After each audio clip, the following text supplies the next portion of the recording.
Captain Elijah Holt stood on the bridge of his ship, the Starward Seeker.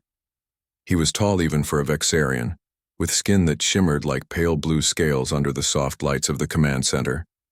His large eyes, designed to see in the dim light of his homeworld, scanned the data displays with practiced ease. "Captain, we're picking up a distress signal," said First Officer Trell. Her voice held a note of surprise. "It's coming from a human vessel." Holt felt his secondary heart quicken its beat. Humans were still relatively new to the galactic community. Most species kept their distance from the bipedal mammals. Humans were unpredictable and emotional. When cornered or threatened, they could become violent in ways that made logical species uncomfortable. "Put it on the main channel," Holt ordered. A scratchy voice filled the bridge. "This is Acting Captain Alan Lewis of the Earth transport vessel Northern Star. We've suffered catastrophic engine failure, life support systems failing, radiation leaking from our drive core. Any vessels in range, we have 347 colonists aboard, including 42 children. Please respond." First Officer Trell moved closer to Holt, speaking quietly. "Captain, this region is not stable. The Cygnus corridor has claimed many ships. It would be risky to divert our course." "How far are they from our position?" Holt asked. "Approximately 2 hours at maximum speed," replied the navigation officer. Holt knew what the Vexarian High Council would say. Interfering with other species' natural selection events was discouraged. If the humans had been foolish enough to travel through the Cygnus corridor with inadequate shielding, that was their mistake to bear. Yet something made him hesitate. Perhaps it was curiosity about these strange creatures who had burst onto the galactic scene only 50 years ago. "Plot a course to intercept," Holt said finally. "Inform medical to prepare for possible radiation cases." Trell's eyes widened. "Captain, I must formally note my objection." "The High Council—" "Your objection is noted, First Officer," Holt interrupted. "Now prepare the ship for rescue operations." 2 hours later, the Starward Seeker dropped out of faster-than-light travel near the disabled human vessel. The Northern Star was large for a colony ship, but Holt could see the damage immediately. The engine section was dark, with occasional flashes of energy discharges visible along the hull. "They're hailing us," the communications officer announced. The main screen activated to show a human female. Her skin was light brown, her hair pulled back tightly from her face. Despite what must be a desperate situation, her expression remained calm. "This is Dr. Samantha Winters, xenobiologist and colony mission leader. Thank you for responding, Vexarian vessel. Our situation is critical. Our drive core will destabilize completely within 4 hours. The radiation would threaten your vessel, as well if you're still in the area when that happens." Holt studied the human's face. She was warning them of danger to themselves, even in her own moment of crisis. "Interesting. Dr. Winters, I am Captain Elijah Holt. We're preparing emergency transfer protocols. How many of your people need immediate medical attention?" Dr. Winters looked momentarily surprised, as if she hadn't expected an offer of help. 17 crew members have severe radiation exposure. The colonists are currently protected in the central chambers, but life support is failing there too." Holt turned to his medical officer. "Can we treat human radiation poisoning?" The medical officer, Dr. Nima, nodded. "Their biology is different, but the principles are similar. We have treatments that should work." "Begin transfer of the most critical cases first," Holt ordered, "then move to the children and their caregivers." The rescue operation was complex and dangerous. The Northern Star's systems were failing rapidly, making docking difficult. Several shuttle runs were needed to evacuate everyone. With each passing hour, the radiation levels increased. During the third shuttle run, a power surge damaged the docking mechanism. The shuttle, carrying 20 human children and 5 adults, began drifting back toward the failing drive core of the Northern Star. A young Vexarian engineer named Nick volunteered to spacewalk to the shuttle with emergency thrusters. He managed to attach them and push the shuttle to safety, but his radiation suit was compromised in the process. By the time the shuttle docked with the Starward Seeker, Nick was already showing signs of severe radiation poisoning. Dr. Nima worked desperately to save him, but the damage was too extensive. Nick died 12 hours later, the first and only Vexarian casualty of the rescue mission. All 347 humans were safely aboard when the Northern Star's drive core finally destabilized. The Starward Seeker was already moving away at maximum speed, but the shockwave still rocked the ship violently. The humans were given temporary quarters in cargo bays that had been hastily converted for their use. They would need to be transported to the nearest human outpost, adding weeks to the Starward Seeker's journey. That evening, Dr. Winters requested to meet with Captain Holt. She was escorted to his private office, where he was reviewing the damage. "Reports, Captain Holt," she said as she entered. "I wanted to express our gratitude personally. You saved every one of our people." Holt gestured for her to sit. "Not every one of yours was saved at no cost to mine. Engineer Nick gave his life." Dr. Winters' eyes filled with moisture, a peculiar human reaction that Holt had read about but never witnessed. Tears, they were called. "We know," she said softly. "The children he saved have made drawings for his family. It's a human tradition to honor those who sacrifice for others." Holt found himself touched by the gesture, though it seemed emotionally excessive by Vexarian standards. "Your colonists will be transported to Outpost Gamma 9, he informed her. "We should arrive in approximately 21 days. Dr. Winters nodded. Then she did something unexpected. She stood and extended her hand across the desk. "Another human custom. Your people saved ours at great cost," she said solemnly. "Humanity owes you a debt. And Captain, we always remember our debts." Holt hesitated, then stood and briefly touched, his hand to hers. The gesture felt oddly significant, though he couldn't have explained why. "Safe passage is required by space law," he said simply. "No debt is necessary." Dr. Winters smiled slightly. "Nevertheless, it exists. Perhaps someday you'll see that humans take such things very seriously." After she left, Holt sat thinking about the strange encounter. In galactic politics, debts were formal agreements between governments, not spontaneous declarations between individuals. He dismissed her words as typical human emotional expression, meaningful to them perhaps, but without practical significance. How wrong he was.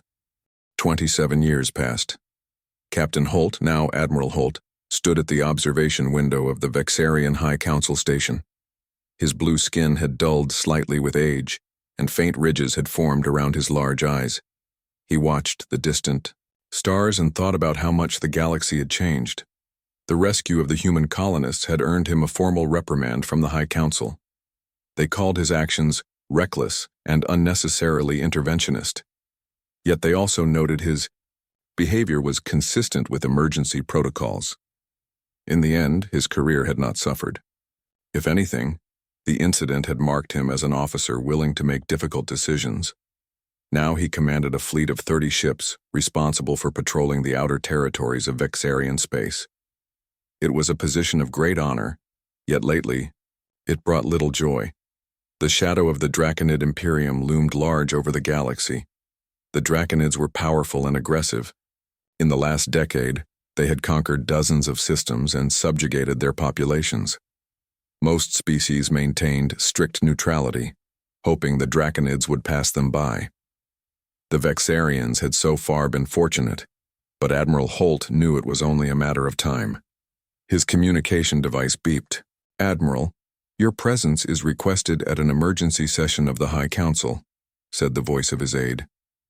Holt arrived at the council chamber to find all 9 members of the High Council seated at the curved table. Their expressions were grim, even for Vexarians who typically showed little emotion. "Admiral Holt," said Chancellor Vex, the head of the council, "we have received a formal communication from the Draconid Imperium." A holographic display appeared in the center of the room. It showed a detailed map of Vexarian territory with one system glowing red. Helios Prime, a mineral-rich colony world on the outer edge of their space. "The Draconids have issued an ultimatum," continued Chancellor Vex. "Helios Prime is to be surrendered within 30 planetary rotations, or it will face what they call pacification." Admiral Holt knew what that meant. Every living being on Helios Prime would be killed or enslaved and the planet stripped of resources. What are our military options? Asked Council Member Zinn. Limited, Holt replied honestly. The Draconid fleet outnumbers ours 5-1. Their weapons technology is slightly behind ours, but their numbers make that advantage meaningless. We cannot match their military strength, Chancellor Vex stated flatly. Diplomatic channels have already been attempted and failed. Our options are surrender or destruction. The council chamber fell silent as the weight of the situation settled on them. Vexarians were not warriors by nature. They preferred negotiation and compromise. But the Draconids did not negotiate, they demanded. Perhaps we could offer trade concessions instead of territorial surrender, suggested Council Member Laura. Access to our mineral processing technology might interest them.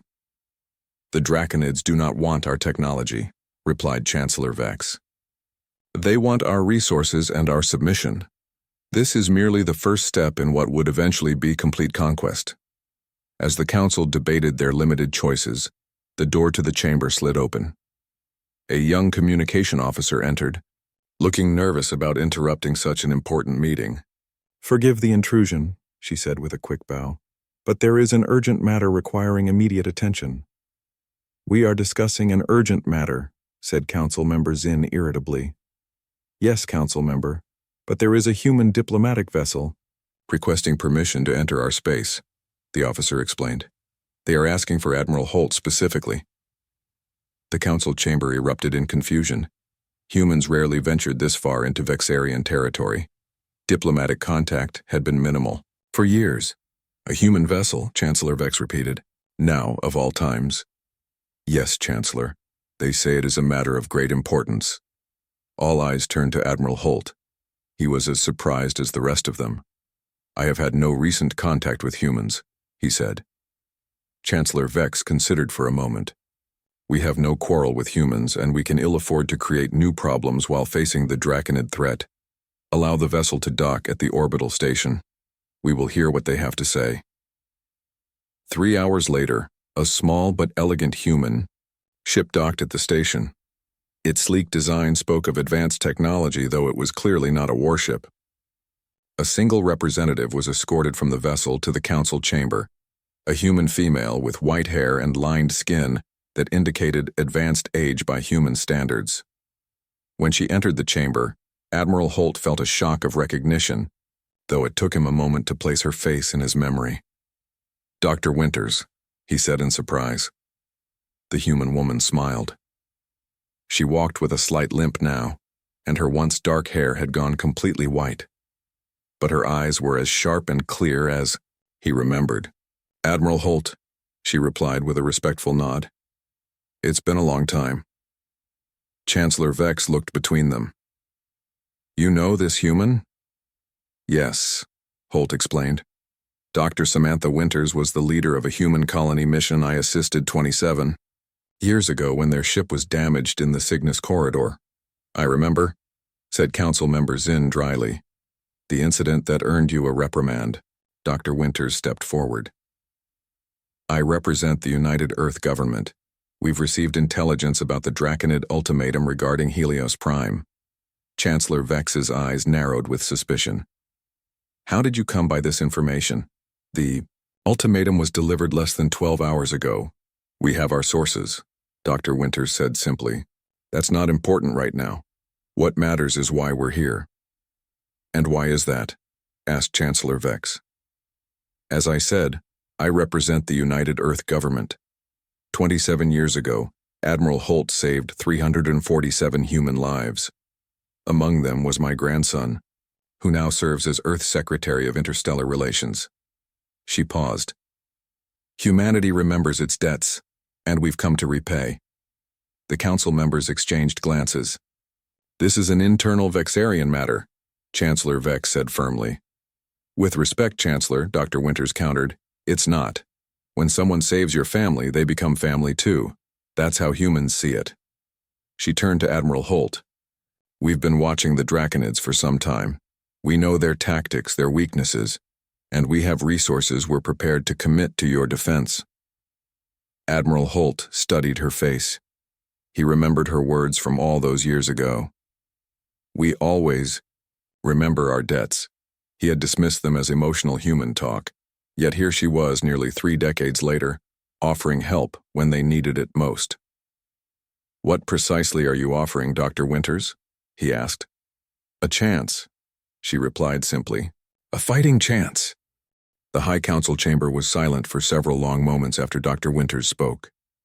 Admiral Holt watched the council members exchange glances, their large eyes blinking rapidly, a sign of Vexarian stress. A fighting chance? Chancellor Vex finally said. Against the Draconid Imperium? Forgive me, Dr. Winters, but humans are still a minor power in this region of space. Your kind has only ventured beyond your home system for 77 years. That's true, Dr. Winters agreed. But we've been busy in that time. She reached into her pocket and removed a small device. When she placed it on the floor, it projected a large holographic display showing a fleet of ships. They were sleek and dangerous looking, designed differently from any vessels Holt had seen before. This is the 7th Defense Fleet, Dr. Winters explained. 43 warships, 12,000 personnel, and Earth's most advanced weapons systems. The council members leaned forward to study the display. Holt could see they were impressed by the design of the ships, but still doubtful. The Draconid's field armadas 10 times that size, Chancellor Vex pointed out. Numbers aren't everything, Winters replied calmly. We're not proposing a direct confrontation. Humans have specific talents in asymmetric warfare. Council member, Zinn scoffed. Meaning what? Guerrilla tactics? Sabotage? Such methods lack honor. With respect, Dr. Winters said, her voice hardening slightly. Honor means little to the dead. The Draconids don't fight with honor. They fight to win. So do we. Admiral Holt studied the human ships more carefully. Their design suggested speed and maneuverability over heavy armor. Interesting. Even if we accepted your help, Council member Laura said, how could your fleet arrive in time? The Draconid deadline is 28 days from now. Dr. Winters smiled. Our fleet is already here. They're holding position just outside your sensor range, awaiting your response.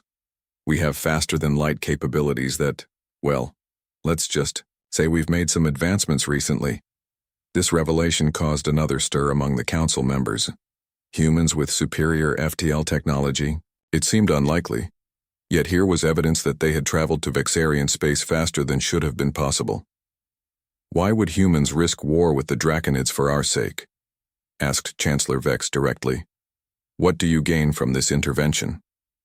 As I said, we repay our debts, Dr. Winters answered. But there are practical considerations too. If the Draconids take Helios Prime, they won't stop there. Eventually, they'll threaten Earth as well. Better to face them here with allies than alone later. Admiral Holt stepped forward. I believe we should at least hear their proposal in detail. Chancellor Vex nodded slowly. Very well. Dr. Winters, you may bring your military advisors to meet with our defense command. We will decide after reviewing your plans. The next 3 days were filled with intense planning sessions. The human military team was led by Major Peter Holloway, a tall man with dark skin and a quiet, intense manner. His team of 12 advisors worked with Vexarian military leaders to develop a strategy for defending Helios Prime. The human approach to warfare shocked many of the Vexarians. They didn't plan for logical, predictable conflicts. They planned for chaos. Their scenarios assumed things would go wrong. They created backup plans for their backup plans. They discussed psychological warfare and deception tactics that made some Vexarian officers uncomfortable. You must understand, Major Holloway explained during one tense meeting. We evolved as pursuit predators and pack hunters. We don't just fight wars, we become them. On the evening of the 3rd day, Admiral Holt found himself in a private meeting with Dr. Winters. They sat in a quiet corner of the station's observation deck, looking out at the stars. Your military advisors are unsettling to my people, Holt admitted. Some of their proposed tactics seem almost savage. We can be savage when we need to be, Dr. Winters acknowledged. But we can also be compassionate. Both traits helped us survive on Earth. She paused. Is that why you rescued our ship all those years ago? Compassion? Holt considered the question. Partly, but also curiosity. Humans were still new to us then. You remain something of a mystery. We're a mystery to ourselves sometimes, she said with a small laugh. Why are you really doing this? Holt asked suddenly. This isn't about a debt. The resources you're committing far exceed what would be considered equivalent exchange. Winters looked directly at him. The 347 people you saved have had children, grandchildren. Those children have pioneered medical techniques, created art, developed technologies. One discovered the Hyde-Keller effect that revolutionized our FTL drives. She paused. When you saved us, you didn't just save 347 lives. You saved thousands of potential futures. She reached into her pocket and handed him a small holographic projector. When Holt activated it, he saw an image of a human family, a man, a woman, and a small child. This is my grandson Kyle and his family, Dr. Winters said softly. His daughter, my great-granddaughter, was born last year. Her name is Eliana. She smiled. After you. Holt stared at the image of the small human child, stunned into silence. The child had been named after him? Humans remember, Winters said softly. It's both our greatest strength and our deepest flaw. Before Holt could respond, his communication device beeped. The message was brief and alarming. Long-range sensors had detected a Draconid scout ship entering the outer edges of the Helios system. They're early, Holt said, rising quickly. The deadline isn't for another 25 days. Dr. Winters stood as well, her expression hardening. They never planned to honor the deadline. It was just to give them time to position their forces. We need to warn the council, Holt said, already moving toward the door. Admiral, Dr. Winters called after him. He paused and turned back. Tell them to approve our plan. Tell them we need to move now. Holt nodded once, then hurried away. As he moved through the corridors of the station, he thought about what Dr. Winters had shown him, a child named Eliana, born because he had saved her great-grandmother's life. The High Council would be resistant. They would want more time to consider, to debate. But time had just run out. And somehow Holt knew the humans had been right all along. The Draconids were coming early, hoping to catch them unprepared. But thanks to human paranoia, their constant planning for the worst, they might just be ready after all. When he reached the council chamber, Chancellor Vex was already receiving the sensor reports. It appears the Draconids have decided to move ahead of their own schedule, the Chancellor said grimly. We need to approve the human plan immediately, Holt urged. They've been right about everything else. We should trust them on this. The council members looked at each other, their normal caution warring with the urgency of the situation. Very well, Chancellor Vex said finally. Transmit approval to the human fleet. May the stars guide us all. The next 12 hours were a blur of activity. The human fleet moved into the Helios system with shocking speed, taking up defensive positions around Helios Prime. Admiral Holt watched from the command center of his flagship, the Guardian of Dawn, as the human vessels deployed. Their formation makes no sense, muttered his tactical officer Vel. They're not maximizing their defensive coverage. Admiral Holt studied the display. The human ships were indeed positioned in what seemed like a haphazard pattern. Some were paired closely together, while others maintained unusual distances from the group. It wasn't a formation any Vexarian commander would have chosen. They have their reasons, Holt said, though he wasn't entirely convinced himself. A communication channel opened, and Major Holloway's face appeared on the main screen. Admiral Holt, he said with a crisp nod.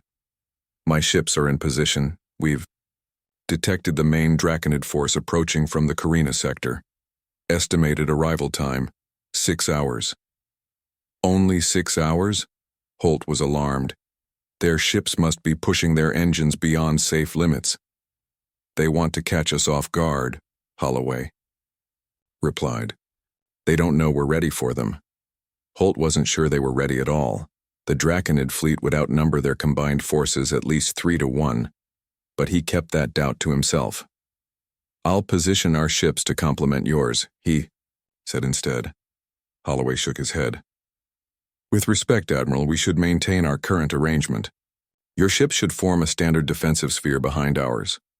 This suggestion went against all Vexarian military doctrine. In a defensive engagement, all ships should form an integrated pattern to maximize weapon coverage and shield support.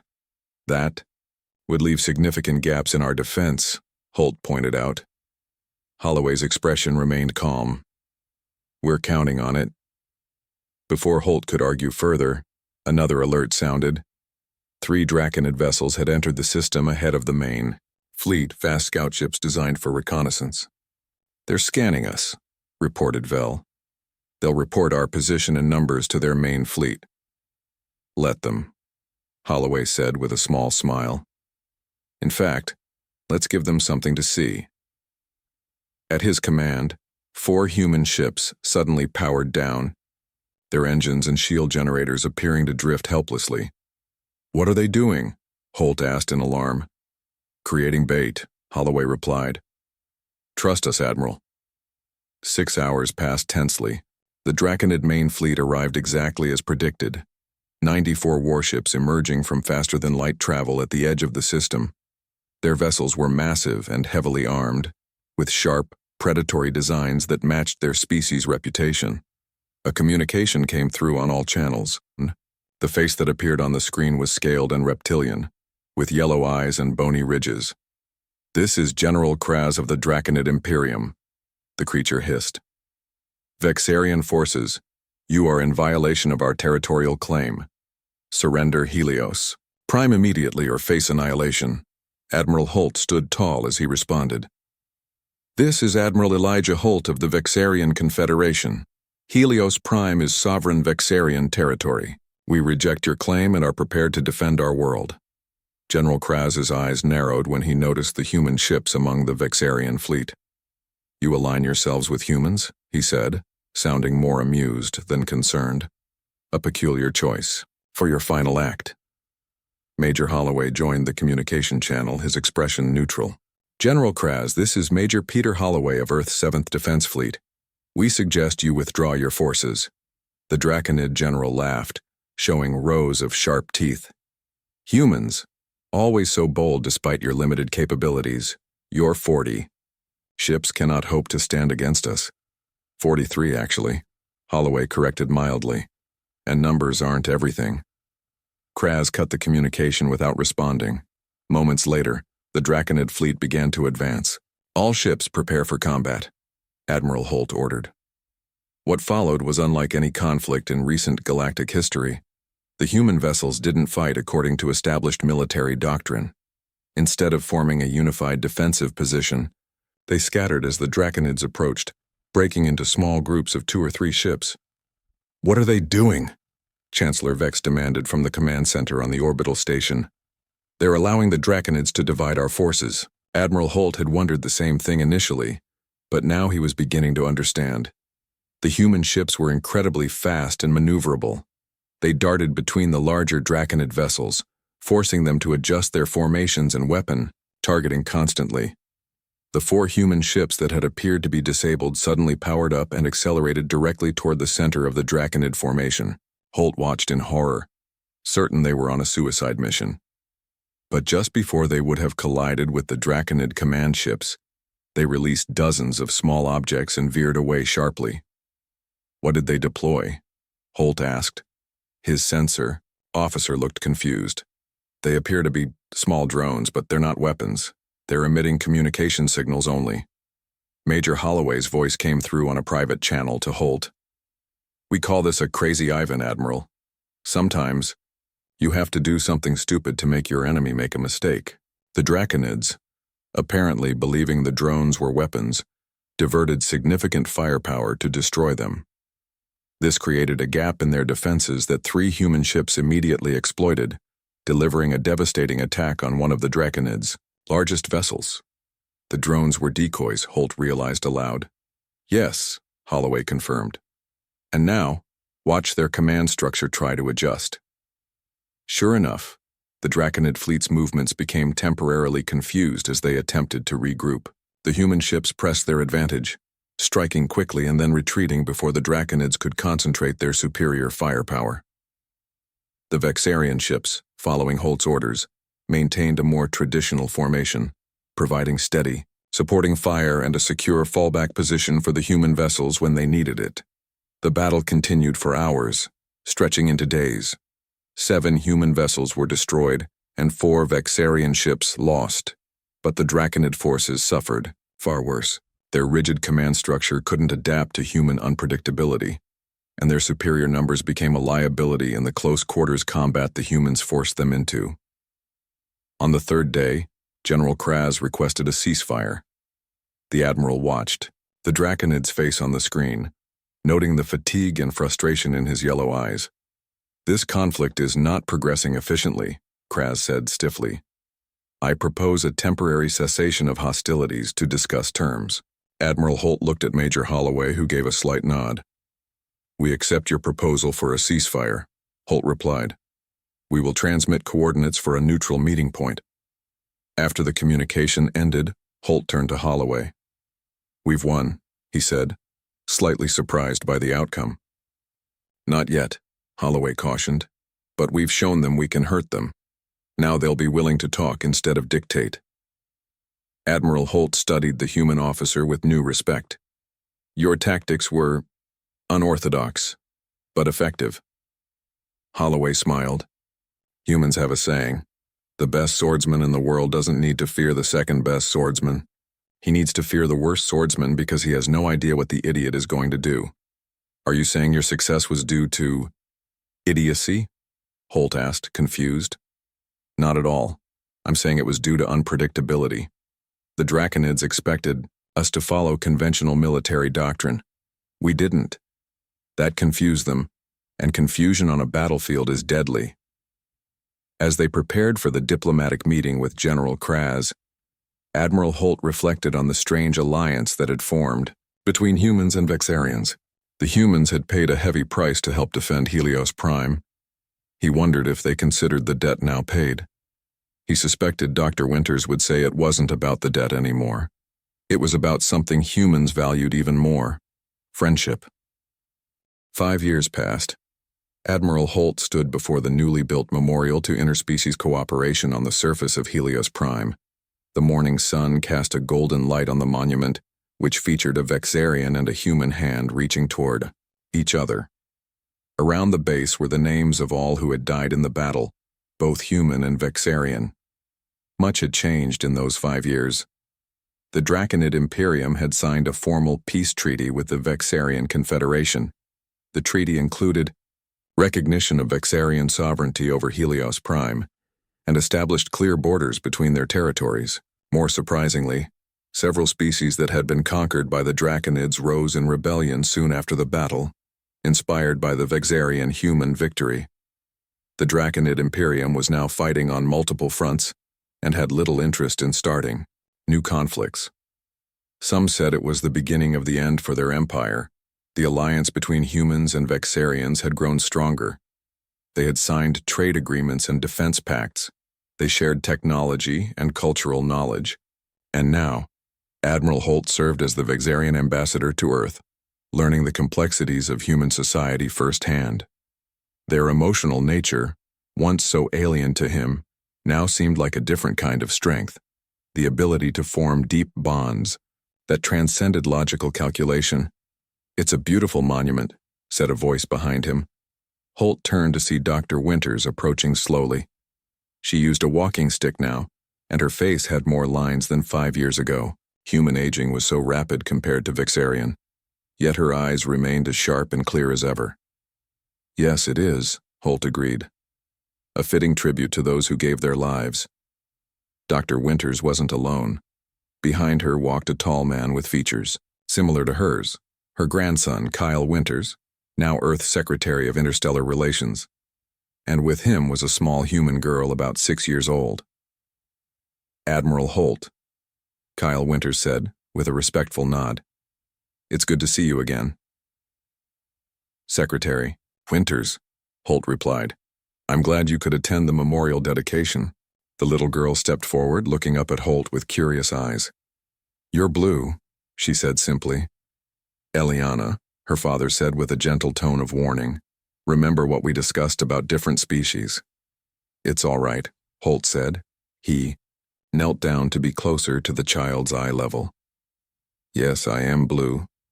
Vexarians have blue skin, just as humans have many different skin colors.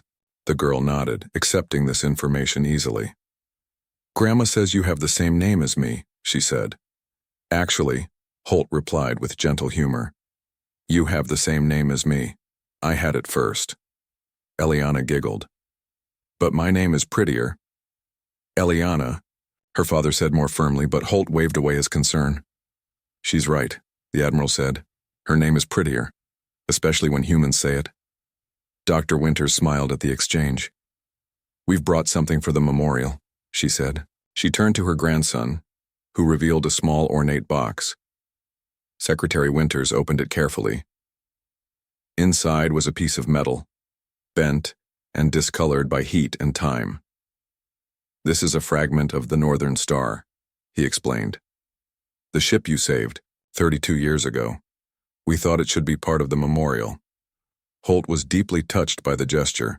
They walked together to the base of the monument where a small depression had been prepared. Secretary Winters placed the box into the space, and a Vexarian engineer sealed it with a clear material that would protect it from the elements. Why was keeping this piece of metal important to your people? Holt asked as they stepped back. Dr. Winters looked at him thoughtfully. Physical connections to the past matter to us. This isn't just metal.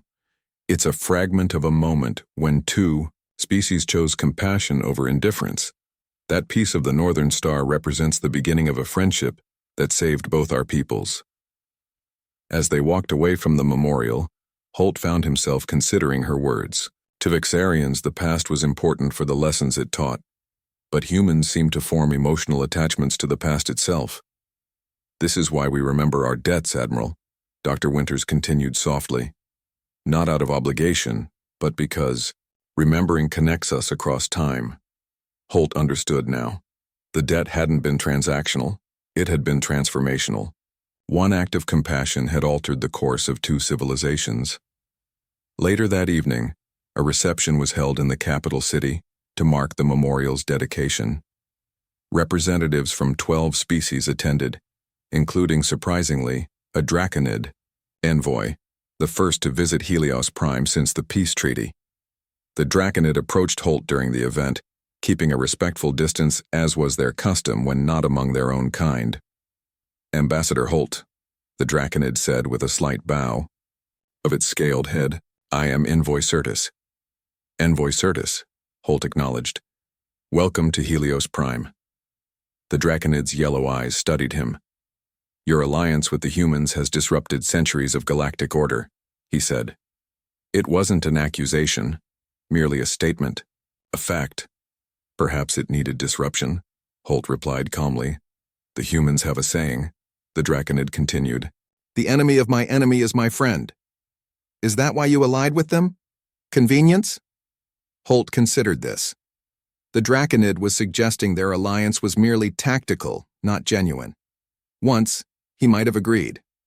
Now, he knew better. No, he said finally. They have another saying that I find more compelling. A friend in need is a friend indeed. We're allies because we choose to remember what we owe each other, not just debts, but possibilities. The Draconid seemed to consider this answer carefully. Interesting. My superiors believe the human-Vexarian alliance will not last. They think your species are too different. They're right that we're different, Holt agreed. But they're wrong about the alliance. Our differences make us stronger together, not weaker. Across the room, Holt saw little Eliana playing with a young Vexarian child, the two of them laughing. Together despite having just met. Two species that might never have known friendship if not for a single decision made decades ago. The humans had a term for it. The butterfly effect. A small change that creates profound consequences. In saving 347 humans, he had unknowingly saved his own people as well. As the reception continued, Dr. Winters joined him by the window. They stood in comfortable silence for a moment, watching the twin moons of Helios Prime rise over the horizon. Do you consider the debt paid now? Holt asked finally. Dr. Winters smiled. That's not how we see it anymore. Debts between friends become connections, not obligations. They're not meant to be paid and forgotten, they're meant to be remembered and honored. Holt nodded, understanding. The debt wasn't paid. It was shared, a connection that would continue to shape both their species for generations to come. In that case, he said, I look forward to many more years of owing each other favors. As do I, old friend, Dr. Winters replied.